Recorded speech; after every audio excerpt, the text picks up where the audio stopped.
the good doctors of Abbey Research. I am Dr. Erin. I am Dr. Kristen. And you are so very welcome to our lovely little corner of the internet. For today, we will be talking about Bridgerton, Season 2, Episode 7, Harmony. We're in the final stretch, y'all. 2 episodes left. All the dramas is happening. And a lot happens in these final 2 episodes. In, like, all caps, a lot. Yeah, my pacing cop had my alarm was going off. The pacing makes Dr. Kristen a little twitchy. It made me a little motion sick. I was just like, okay, well, if we got rid of all of these stories, then this one could have progressed. Not like you're on a fast forward button, but anyway. Yeah, which was, if you remember from our season 1 coverage, we had critiques about the pacing of season 1 as well. So they found their feet on a lot of our critiques from season 1. Not anything to do with pacing. Their pacing is still abysmal. Not anything to do with pacing. So we'll tackle episode 7 based on our themes, as we are wont to do. We will save the cantony of it for the end, for we will have lots to say about that. So one of the bigger dramas happening in this episode is, now that the Queen has decided that Eloise Bridgerton is Lady Whistledown, she just rocks up to Bridgerton House, which, if you don't know, Regency England is a big deal. I felt so bad for Eloise. Like, I could just, like, feel her stomach dissolving into her, like, oh. The Queen does not travel in a coach to people's homes. No. And pay calls. Does not do that now either. To what? No, like, no. Like, No. Lizzie doesn't rock up to, like... She, like, never leaves Windsor Castle. Yeah, so she rocks up, pulls her into the carriage, and is like, so, I know you're Whistledown. And points out the things that we've all kind of noticed, that Whistledown never really goes for the Bridgertons, never really goes for Eloise, goes for everybody else. She wants Whistledown to be a strategic ally, which is an interesting plot twist. And I hope maybe that they pick that up in season 3, as she continues to, like, love-hate Whistledown. But basically, Eloise is like, I don't know what you're talking about. And the Queen's like, I will crush you like a bug. You have 3 days, or I'll ruin your whole family. Mm-hmm. I love that at no point in time does Charlotte think she is wrong. Like, at no point in time is it a possibility that Eloise is not Lady Whistledown. Saw it at print shop. Done deal. Case closed. DCI Queen Charlotte. Yeah.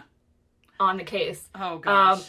If this was an episode of Line of Duty, what a crossover. She would be in there with all the PowerPoint slides making her case. But yeah, I think for us, like, you know, we know this kind of goes away by the end of the season. And, you know, really, because Penn's hand is forced, eventually. But I think maybe this was hinting at a little bit of what could happen to Penn if this all goes badly. I think a lot of this season for her as Whistledown was her realizing the actual damage caused by Whistledown and the potential damage caused by the revelation of her as Whistledown. So it was a big old reality check for our Penelope. But, you know, I loved that scene. I love those 2 actresses. That was amazing.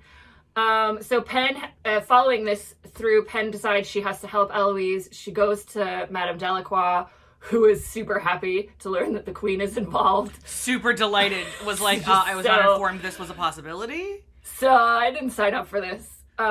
Thanks so much. And it's Delacroix that plants the idea that the only choice Penn has is to ruin Eloise to save her. And reveal something that she knows about Eloise as Lady Whistledown to prove that Eloise is not on Team Whistledown. So that's going to go super well.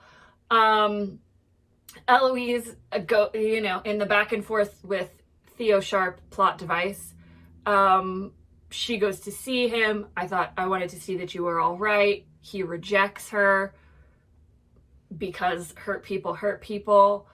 We bounce back and forth. Because plot devices serve no other purpose but being a plot device. Yeah. We push back and forth on them a lot. that's the end of Eloise for this episode in terms of her plot development. She's very upset about what Theo said, and we will pick more up on that in episode 8. And then when I'll say with my notes about Penn's decision is Eloise is Britney Spears. She is not developmentally prepared for this betrayal. Yeah.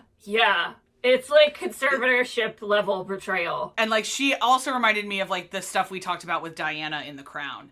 Like, oh, you are not developmentally adequate for this that you're walking into. And like Eloise in the book is 18, 19. And like this is something as an 18 or 19-year-old you don't bounce back from in a certain way. And not quickly. Quickly. It shapes how you see the world. Don't worry, I'm sure it won't in Shonda. But we'll see. Like for a human, like she's not developmentally ready to handle this with any level of maturity, empathy, or understanding. Like none. And I think, it's so hard for her because she has this push and pull between being a member of the Bridgerton family and understanding the pressure that comes with that, but wanting to be herself and like struggling to have that balance. And, I think she wants to be herself, but also be accepted for it. And I think she fears she's never going to be accepted by the ton. And so the fact that Whistledown like tears her a new one. For this thing that shouldn't matter anyway. To her, is really, really hard for her. I will also say I loved just how heavy-handed the writing was in terms of both Colin and Eloise telling Penelope how loyal she was. Oh my God, I was like, okay, beat a dead horse, why don't you? I was like, okay, just to remind us, Penelope is perfect in the eyes of everybody. Yeah. Oh, and you're so loyal. Oh, you're so kind and you're so loyal. Oh, I love you so much. You're so loyal. I was like, okay, we get it. Like, this isn't a fall from grace. Like, this isn't a trip from grace. This is like a skydive from grace. Like, she is dead to them as a family. And And Eloise, gets outed, and that's why they find out nobody shows up to the Bridgerton ball, which we'll get to again when we talk more specifically about Cantony. But my note from that was, Penn did what she thought she had to do, but it broke a part of her. And I think by the time we get to episode 8, we really see that. By the end of episode 8, this is a broken Penelope Featherington. Yep. And a broken Eloise Bridgerton. Like, that kind of... you talk about your trampoline all the time when we talk about emotional intelligence, and I'm just thinking, like, that's their base that just fractured. Yep, their base doesn't ever change without trauma. This is a trauma that changes your base. Like, who they understand each other as humans. And who they understand themselves to be. Like, one of we'll get to this in episode 8, but I want to say it now because since we're talking about Eloise, she says to Penelope in their big fight, like, you may have said it, but I never heard you. Yeah. And that's one of the most telling lines because part of Eloise's construction of herself is Penn as like her puppy following her around with all of her schemes. And we've seen this for the whole episode. This whole season, it never occurred to Eloise that Penelope was her own person. Like, not out of malice. Yeah. Like, it just never occurred to her that Penelope was her own person. And so then to realize that not only is Penelope her own person, but she's her own person that would hurt Eloise. Yeah. Yeah, that's a really good point because I don't think... the reason she's successful as Whistledown is because nobody sees her. Nobody sees the wallflower. Mm-mm. But, like, including Eloise. Is, like, the first time she sees her. Like, all of her. And she's like, I don't know who you are. No, of course you don't. Because you've only seen, like... the projection of what you wanted and also the projection that Penelope lived up to. Because Penelope can't be herself in her family. No, she can't be herself ever because she has this huge, horrible secret. And we just, like, it'll be interesting in her book if the inner monologue we get in her book becomes the inner monologue like we kind of get in the show. And I feel like Nicola is playing her like the Penelope we get in book 4, which is, I was my body wasn't right for my family. I was reviled because I don't have the personality to attract suitors. And so I did the town turned its back on me first, so I will destroy them. And she's a lot more vindictive than ever lets on because she has an outlet for that vindictive stuff. Yes. Yeah. And she dehumanizes everybody in the town because they dehumanized her first. Yeah. And that's how I feel that Nicola is carrying this because, once again, she's 19. And she started this when she was 16.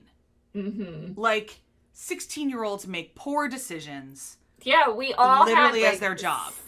Like, totally selfish, pitying, vindictive diaries when we were that age. She just managed to be smart enough to print hers. Exactly. She managed to be savvy enough to make a business out of vindictiveness. To make a business out of it, yeah. But, like, every 16-year-old either has those thoughts or writes down those thoughts or both. I mean, like, can we talk about Taylor Swift's 16-year-old songs versus Taylor Swift's 30-year-old songs? Right, exactly, yeah. I mean, Taylor, again, was smart enough and savvy enough to make money off of it. Like, yeah.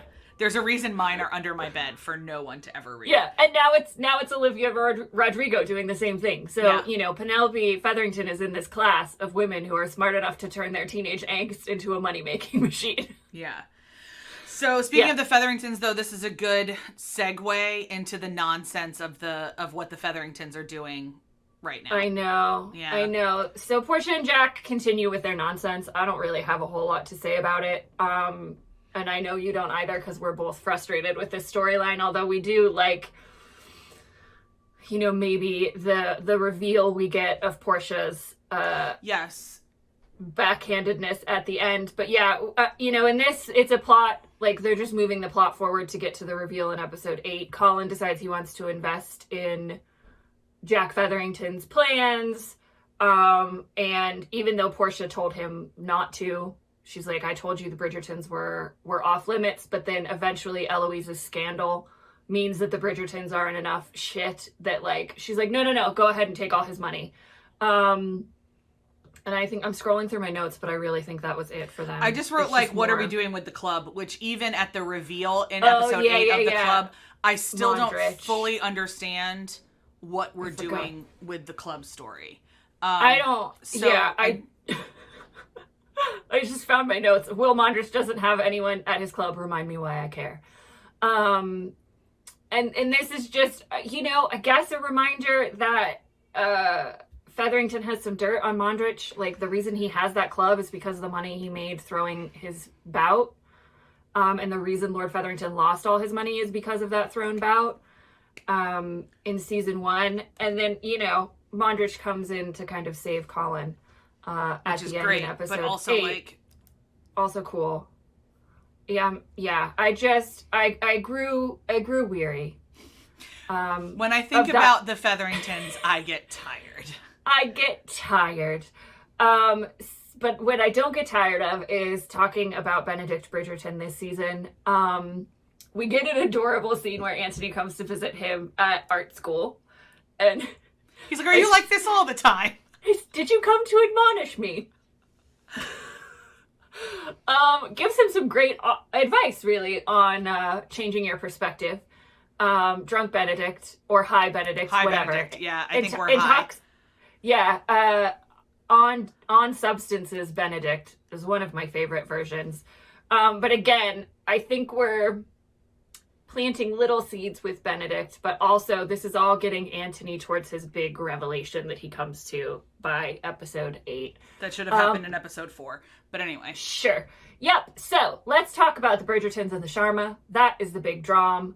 That we have a royal wedding in Shambles. I know, I wrote drums at the promenade in really big letters. Yeah. Things are real awkward in both the Danbury and Bridgerton houses. Lady D and Violet become managing mamas of the ton to be like, we are going to get our families out of this story by hook or by crook. So yeah, there's a lot of cuts direct. We even get the use of the phrase "cut direct" by Lady B in the next episode. That was great. There's promenading and dramatic looks. Lots of things happening. Violet and Anthony eventually go to the Sharmas to make a plan, which we get the brilliant line from Edwina, where she's like, "Was I really this blind?" Yes, child. Yes, child.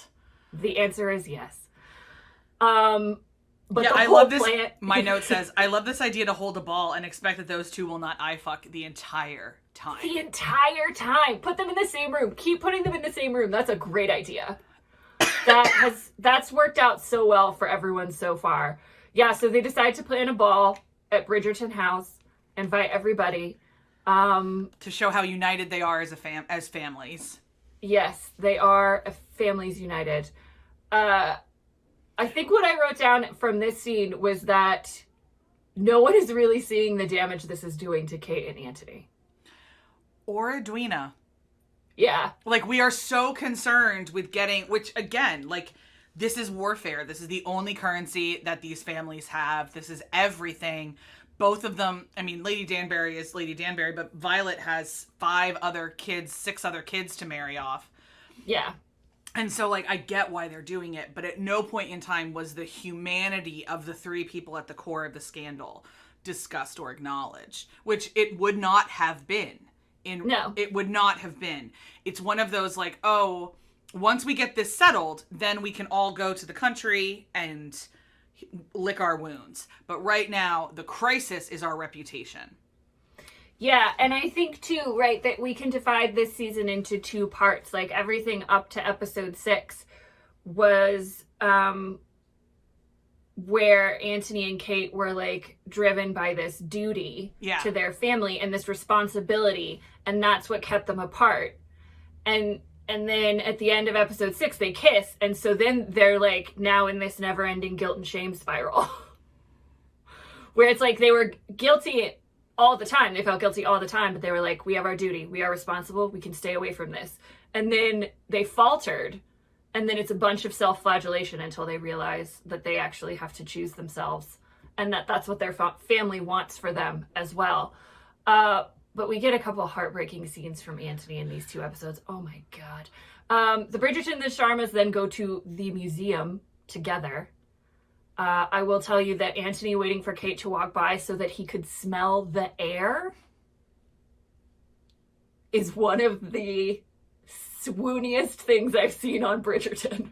It was also like, Jesus, hell, just kiss her again. Like, just be honest about your feelings. Like, this is when like when I'm reading things, I like put down the book and I go, use your words. Yeah. Like, yeah. And it takes him a long time to use his words. I have now reconciled myself to the fact that it, according to the story they were telling, was always going to take Antony this long to use his words. But boy, do they make us wait. I know. Edwina is super bitter and no one can blame her. No, I like lots of good acting choices made. Like, her voice literally changes. She carries herself a little bit differently. Really brilliant acting choices to demonstrate Edwina's not only confusion, but trauma and betrayal on so many levels. Yeah. So really, really good work there. I really liked the female Regency warfare that Lady D and Lady B were conducting. I literally wrote down, Lady D, don't cut me. I have a wing named for my family here, bitch. Like, I know, I'll tell you, like, my little dope sick brain went like, oh, is the Sackler name going to be up there? Like, I know. I was like, oh, I know. Same thing. I thought of dope sick too. I was like, oh, yeah.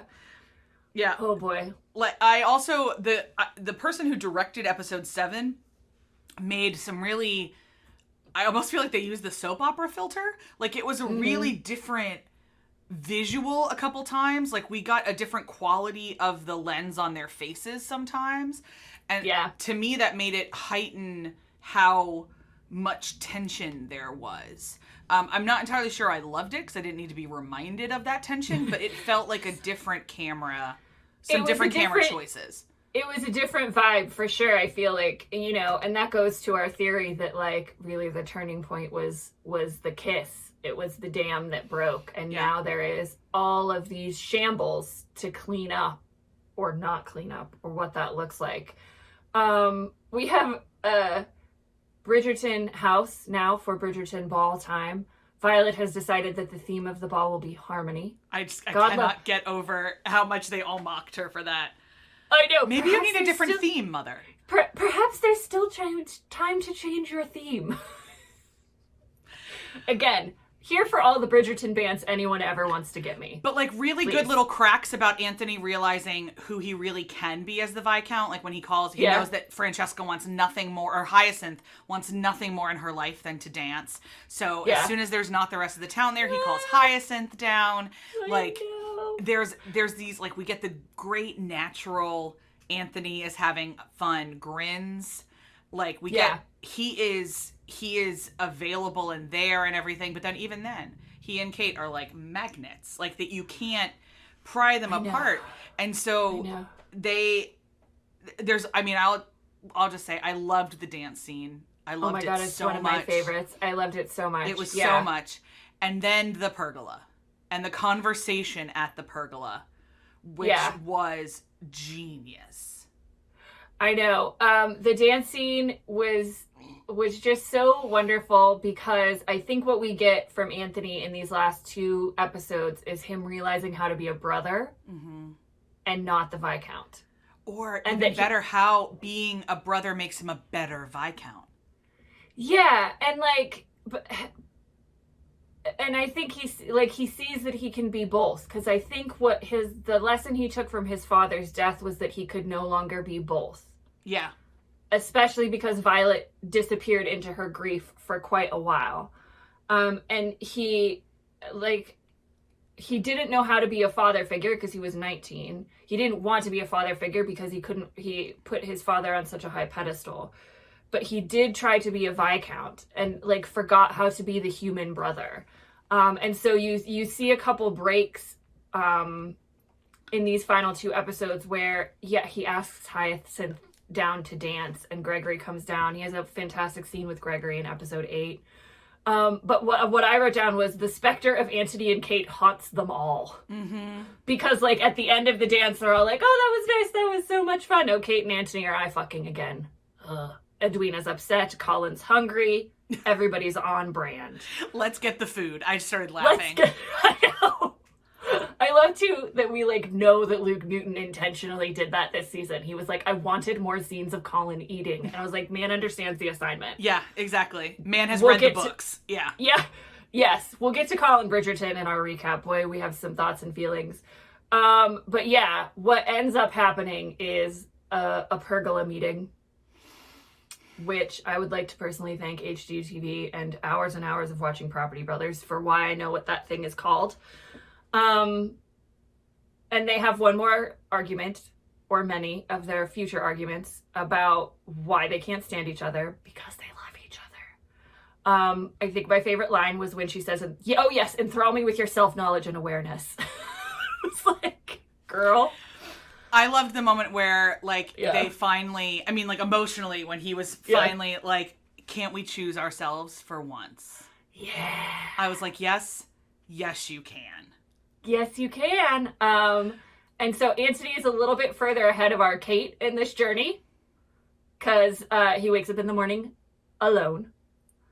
And Anthony decides it's time to propose. Obviously. Because duty, obviously, demands that he does. I think he wants to, but, she's not a virgin anymore. They have to get married. Yeah. In his mind, certainly.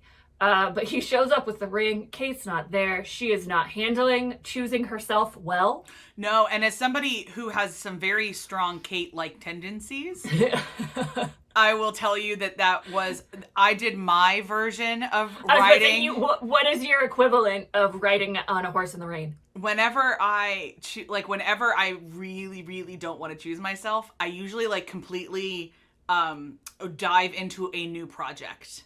Yeah.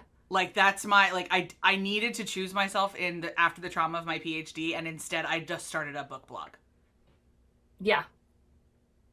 Yeah. So I've done this. You channel it into productivity. She channels it into physical exertion and literally running away, galloping away, if you will, from her feelings. I'm an indoor cat. And so the physical exertion is never part of it, but emotional retreat, oh my God, it was so funny today. This is a bit of a side note, but it connects. I met with a really wise person who did a personality profile on me. which people ask and I'm always fascinated because I want to know what they find out. He was like, so do you minimize your own pain for the comfort of others? And I just like burst out laughing. Ouch. I was like, how dare you? I was like, first of all, how dare you? I was like, second of all, did you talk to Aaron? Who told you this? So hi, my name is Kate and Anthony and Kristen all together. How are you? Hi, Katani Sharma. Nice to meet you.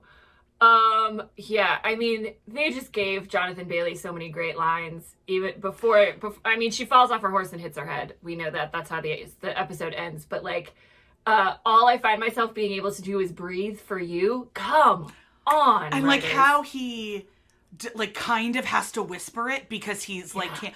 His delivery, I mean, this show will get ignored for acting because it's genre and they never, but like, if we truly wanted to talk about great performances on television this year, we need to talk about Jonathan Bailey. Yeah, for sure. Because he acts the shit out of episode 8. I am sorry. That scene with him and Violet Bridgerton, I was like, give them the awards. Like, he really, in terms of performance, like, I'd put it on a level of Michael Keaton's in Dope Sick in terms of truly inhabiting the person you're meant to be and fully making me believe that this is your life and this is your story and this is how your body hurts. And like I said, he'll never get the recognition he deserves, but it was, he nailed the assignment. Absolutely nailed it. I really wish we were in the UK and we could be seeing him on stage right now.